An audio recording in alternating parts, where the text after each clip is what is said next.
नमस्कार. मी डॉक्टर फुला बागुल, द्वितीय वर्ष कला मराठी, DSc या अभ्यासपत्रिकेतील घटक क्रमांक 1 मधील उपघटक वैचारिक साहित्याची वाटचाल, विविध संदर्भ साधनांच्या वापरातून वैचारिक साहित्याची वाटचाल आपल्याला अशी सांगता येते. 16व्या शतकापासून इंग्रजांचं आक्रमण व्यापाराच्या निमित्ताने झालं. पुढे ते राज्यकर्ते बनले. त्यांच्या शिक्षण प्रणालीमुळे भारतीयांना पाश्चात्य संस्कृती व पाश्चात्य साहित्याचा परिचय झाला. युरोपीय प्रबोधनाचं स्वरूप, पाश्चात्य विद्याशाखा, पाश्चात्य विचार इत्यादीचा परिचय इंग्रजी सत्तेमुळेच भारतीयांना झाला. महाराष्ट्रातली पेशवाई नष्ट झाली. इंग्रजांनीच पश्चिम बंगालमधील श्रीरामपूर येथे पहिला छापखाना सुरू केला. लॉर्ड मेकॉलेने भारतीय औपचारिक शिक्षणाची मुहूर्तमेढ रोवली. महात्मा फुले यांनी स्त्री शिक्षणाची मुहूर्तमेढ रोवली. इंग्रजी साहित्याचा परिचय भाषांतर युगामुळे भारतीयांना झाला. इंग्रजी शिक्षणातून तसेच एदेशीयांच्या शिक्षण संस्थांमधून पदवीधरांची पहिली पिढी बाहेर पडली. या पिढीला इंग्रजांच्या शिक्षण पद्धतीचे दोष व त्यामागील सत्ताकांक्षी भूमिका लक्षात आली. भारतीय समाजाची स्थिती, पारतंत्र्य, नवशिक्षणाची गरज, स्त्रियांचे प्रश्न, विज्ञान तंत्रज्ञानाची गरज, अंधश्रद्धा व जातीय विषमता या गोष्टींकडे त्यांचं लक्ष गेलं. जाणीवपूर्वक त्यांनी या प्रश्नांचा विचार लेखनातून आणि वाणीतून सुरू केला. येथेच मराठीतील वैचारिक साहित्याला प्रेरणा लाभली आणि येथेच वैचारिक साहित्याची पायाभरणी झाली. वैचारिक साहित्याच्या वाटचालीमध्ये नियतकालिकांचं जे योगदान आहे ते प्रचंड महत्त्वाचं योगदान आहे. मित्रांनो, दर्पण, दिग्दर्शन आणि प्रभाकर इथून हा प्रवास सुरू झाला. बाळशास्त्री जांभेकरांनी दर्पण हे 1832 साली वृत्तपत्र आणि 1837ला दिग्दर्शन हे मासिक सुरू केले. 1840ला भाऊ महाजन यांनी प्रभाकर हे वृत्तपत्र सुरू केलं.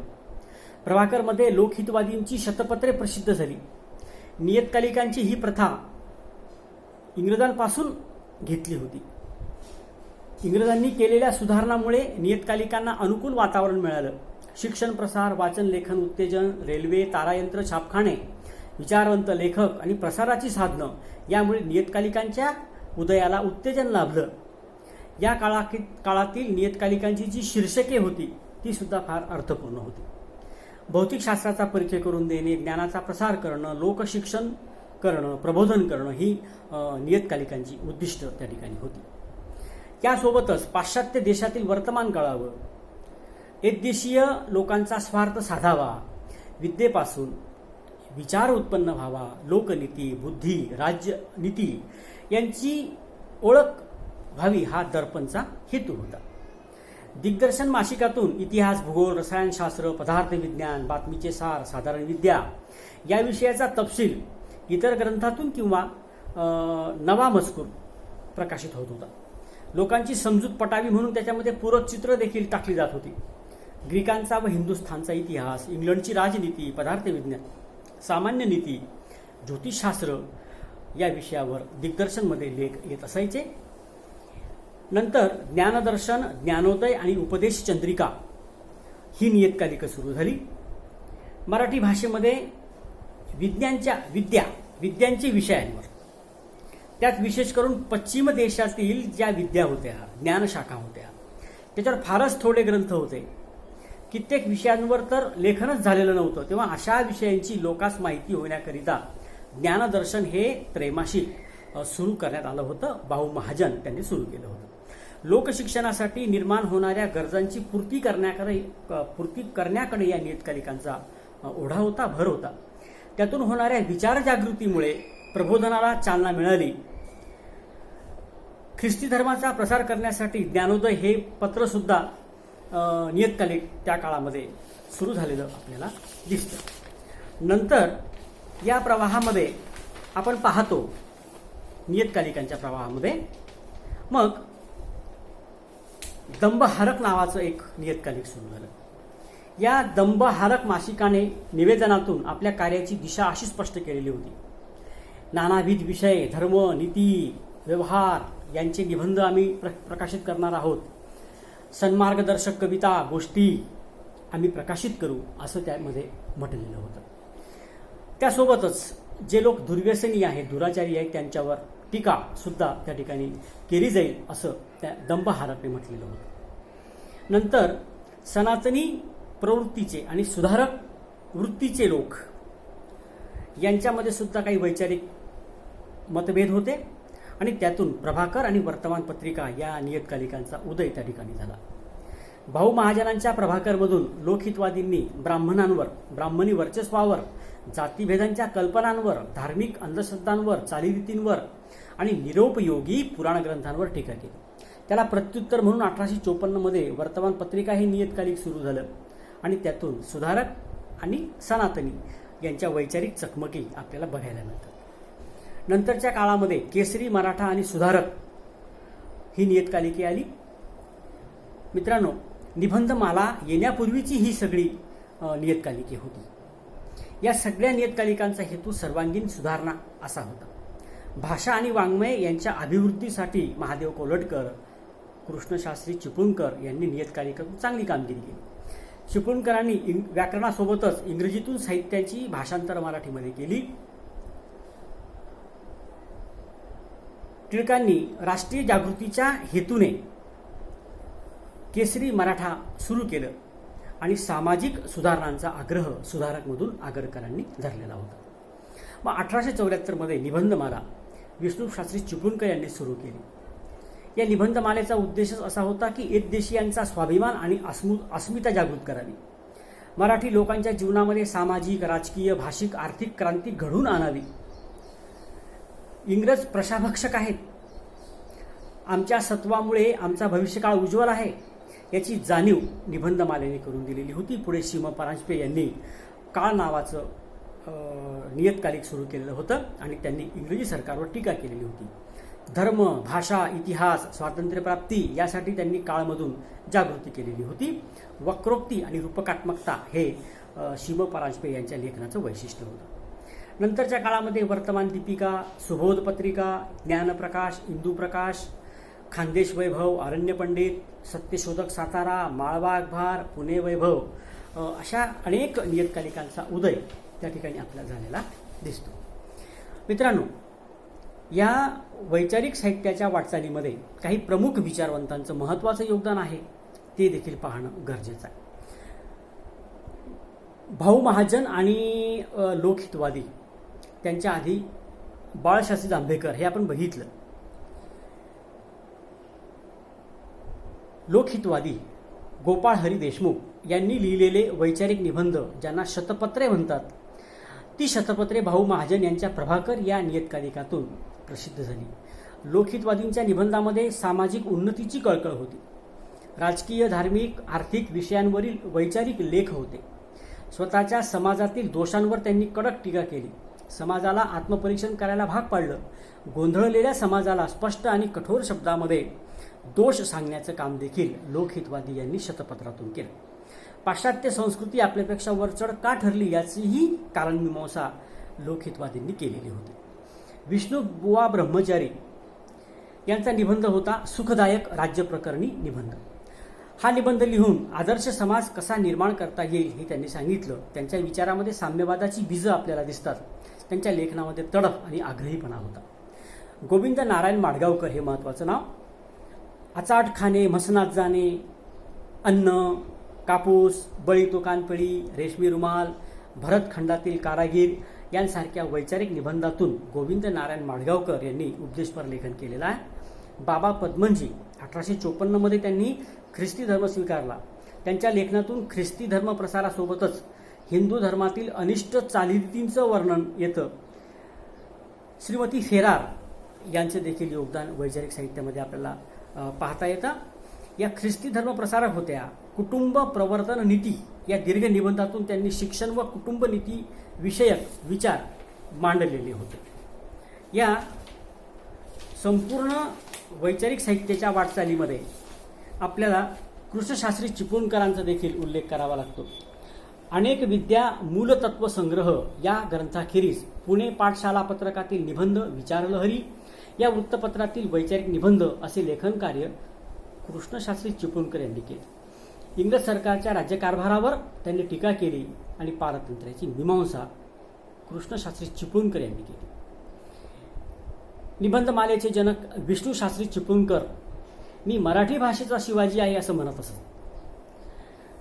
ज्ञानदान, ग्रंथपरीक्षा, सद्भिरुचीचा प्रसार, भाषावृद्धी, मराठी भाषेचे सामर्थ्य, देशाची स्थिती इत्यादी विषयांवरील विपुल वैचारिक लेखन विष्णूशास्त्री चिपळूणकर यांनी केले. समाजातील अज्ञान, दंभ, न्यूनगंड, दास्यवृत्ती यावर त्यांनी प्रहार केले.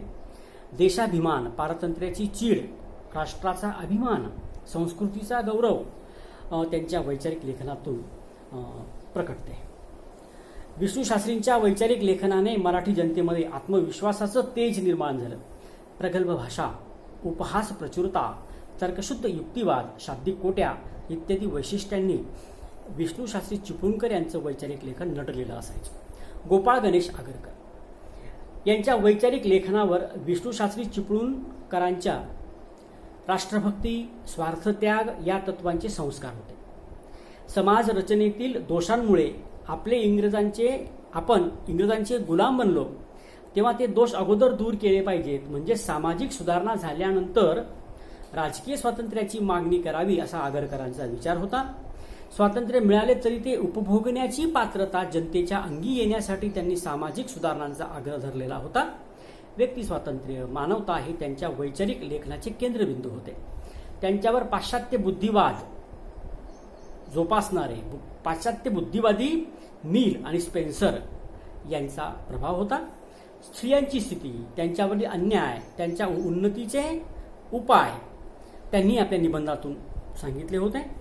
अज्ञान, रूढी परंपरा यांना चिकटून राहिल्याचे दुष्परिणाम त्यांनी निबंधातून मांडले. त्यांच्या एकूण वैचारिक लेखनातून त्यांची समाजाबद्दलची तळमळ आणि आस्था प्रकटते. संमती वयाबाबतही त्यांनी टिळकांना विरोध केला होता आणि आगरकर हे निरीश्वरवादी होते. नंतर या प्रवाहामध्ये लोकमान्य टिळक यांचं देखील महत्त्वाचं योगदान आहे. लोकमान्य टिळकांनी चिपळूणकरांकडून तेजस्वी राष्ट्रवादाचा बाणा स्वीकारलेला होता. पाश्चात्यांचे विचार जसेच्या तसे भारतात लागू होऊ शकत नाही असं टिळकांचं मत होतं. टिळक आध्यात्मिक वृत्तीचे होते. धार्मिक परंपरा एकाएकी तोडणे त्यांना योग्य वाटत नव्हतं. समाजाच्या नव्या बांधणीसाठी आधी राजकीय स्वातंत्र्य मिळविले पाहिजे असे त्यांना वाटे. इंग्रजी राजवट हे संकट आहे. त्यांचा राज्यकारभार राष्ट्राच्या विकासाला रोखणारा आहे हा त्यांचा विचार होता. सामाजिक सुधारणांचा आग्रह धरणाऱ्यांवर टीका पण टिळकांनी केलेली होती. सरकारवर टीका केलेली होती. सरकारचे डोके ठिकाणावर आहे काय हा त्यांचा निबंध महत्त्वाचा आहे. राष्ट्रीयत्वाची जाणीव निर्माण करणं, परकीय सत्तेविरुद्ध एकसंघ समाज उभा करणं हे त्यांच्या वैचारिक लेखनामागील सूत्र होतं. उठा अजून वेळ गेली नाही, पुनश्च हरिओम, अजून तरी डोळे उघडतील का यांसारखे त्यांचे वैचारिक निबंध त्यांची भूमिका प्रखरपणे विशद करतात. सीमा परांजपे यांनी 1898 काळ हे वृत्तपत्र सुरू केलं. त्यातून इंग्रजी राजवटीचा काळ म्हणजे आपले हे काळ वृत्तपत्र होय असं त्यांना सुचवायचं होतं. स्वातंत्र्याची प्रीती त्यांनी आपल्या वैचारिक लेखनातून मांडलेली होती. अज्ञानाने व दारिद्र्याने, गुलामगिरीने गारठून गेलेल्या सर्वसामान्य जनतेचं अंतःकरण त्यांनी काळमधून पेटवलं. परकीय सत्तेबद्दलचा तिरस्कार, देशभक्ती हे त्यांच्या वैचारिक लेखनाचं सूत्र होतं. व्यंगार्थ, वक्रोक्ती ही त्यांच्या शैलीची वैशिष्ट्ये होती. इंग्रजांनी त्यांना अटक करून त्यांच्या वृत्तपत्रावर बंदी पण आणली होती. खाडिलकर, केळकर आणि कोल्हटकर हे या वैचारिक प्रवाहातले महत्त्वाचे लेखक आहेत. कृष्णाजी प्रभाकर खाडिलकर, नरसिंह चिंतामण केळकर आणि अच्युत बळवंत कोल्हटकर यांनीही देशप्रेम, देशोन्नतीचा विचार आपल्या वैचारिक लेखनातून मांडला. टिळक विरोधी मतांना त्यांनी जोरदार उत्तरे दिली. कोल्हटकरांनी संदेश आणि देशसेवक ही वृत्तपत्रे चालवली. देशप्रेम, पारतंत्र्यास नकार हे कोल्हटकरांच्या लेखनाचं सूत्र होतं। याच काळात राजाराम शास्त्री भागवत, विका राजवाडे यांनीही वैचारिक लेखन केलं। राजवाडे लेख संग्रहामध्ये भाषा आणि इतिहास पुरुष याविषयीचे अनेक लेख आपल्याला दिसतात। मित्रांनो, 1920 नंतरच्या वैचारिक लेखनाचा जेव्हा आम्ही विचार करतो तेव्हा आम्हाला दिसतात वा. म. जोशी, काका कालेलकर, श्रीम माटे, द. के. केळकर, पु. ग. सहस्रबुद्धे या लोकांनी वैचारिक लेखनाची परंपरा पुढे चालू ठेवली। बॅरिस्टर विनायक दामोदर सावरकरांचे विज्ञाननिष्ठ निबंध या संदर्भात महत्त्वाचे आहेत। वा. म. जोशी यांनी गंभीर आणि विचारप्रवर्तक आणि समतोल असे निबंध लिहिले। पूर्व पक्ष उत्तर पक्ष अशी त्यांची रचना लेखामध्ये असायची। काका कालेलकर यांनी सृष्टी आणि सृष्टी निर्माता यांच्याबद्दलचे चिंतन मांडलं।